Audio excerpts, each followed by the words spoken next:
Hello there guys, Vinny Plays Games here, and I'm back with another video. In this video, we'll be talking about my favorite features on the newer Samsung Galaxy S7. Now, automatically, I would have to say it would probably be the game launcher, because obviously I like to play some games, so game launcher would probably be my favorite. The reason why game launcher is my favorite is because it also allows me to adjust to see how I want my battery settings to be. And just the games though. Now obviously you could have the power settings up here to put in power saving mode or into ultra power saving mode. But just while playing games, I could have my phone on save power, to not save power, or to save the max amount of power by just playing the game. Now on top of it, I also like the game tool. I may not always use it all the time, but the game tool also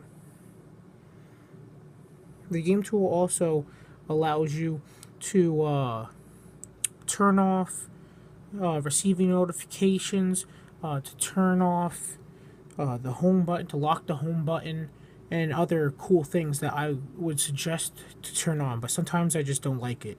You can also just turn off alerts during a game right there. Now, the next thing would also be the modes. You could make a shortcut for the modes on your camera. So right here, I have a slow-mo. So if I go into there, it automatically goes into a slow-mo, and I have my table right here. So if you see, there is a table, but it automatically puts me in slow-mo. And before that, my second favorite thing is the double click of the home button to open up the camera extremely fast. And if you don't know how to make these cool shortcuts on your home screen, you could just go in your camera, or you could double click the home button, go into mode, and now here you have a whole bunch of modes. You hit more, then hit add shortcut to home, and then you can pick any one of these. So, it depends on if you like auto. Auto's already usually chosen. Or, you could, if you take a lot of pictures of your food, or you do a lot of hyperlapse or live streaming, you could always do all that. My next favorite thing would probably be, and there goes the plumbing, Smart Manager. Smart Manager is a good way to save battery, get rid of unneeded storage, and also clear out your RAM. Now, with the Galaxy S7, since you have Smart Manager, you could just hit Clean All, and it goes through, optimizes the battery, gets all the unneeded storage out, and cleans all the RAM that doesn't need to be used. So another thing in the battery, if you go into here, you have the power saving mode and the ultra power saving mode, which is fabulous depending on if you need to save as much battery. And also, if you go into details right here, you'll also be able to choose which apps will always save power. Now, you need to be careful with this because it may mess up. So say like if I have Kick to always save power, that means I will not get Kick notifications until I open up the Kick app. Or same thing with Skype. So any apps that give you messages that always need to be updated don't have save power on. But like if I get I still get notifications from Xbox, from Twitter.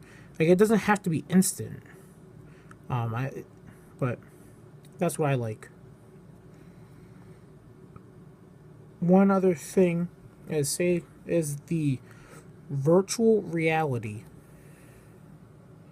The VR from Samsung.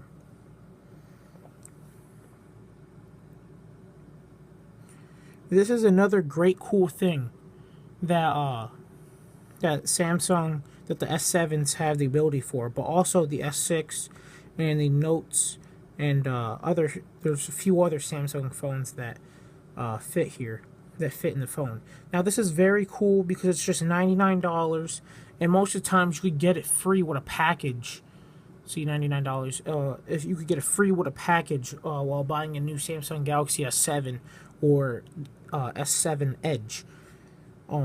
Another thing would be when you're taking a screenshot. If you take a screenshot, and now there's also these buttons right here. It says capture more or crop. So if I hit crop, maybe I don't want to show the price of that. Maybe I just want to crop the picture of the headset and save in gallery. So now if I go over here and look at that, I only have a picture of the headset. So that's another cool thing. Or if you want to go a little farther, hit capture more. Just this real quick, and you'll just scroll the entire thing. So now if you go over here, you have that entire long piece. So see, if you go all, we captured all the way from virtual reality all the way under to mid picture. So if we go over here, we captured from all the way up here to all the way over here, which that would be like 1.5 screen swipes. So that's another cool thing too.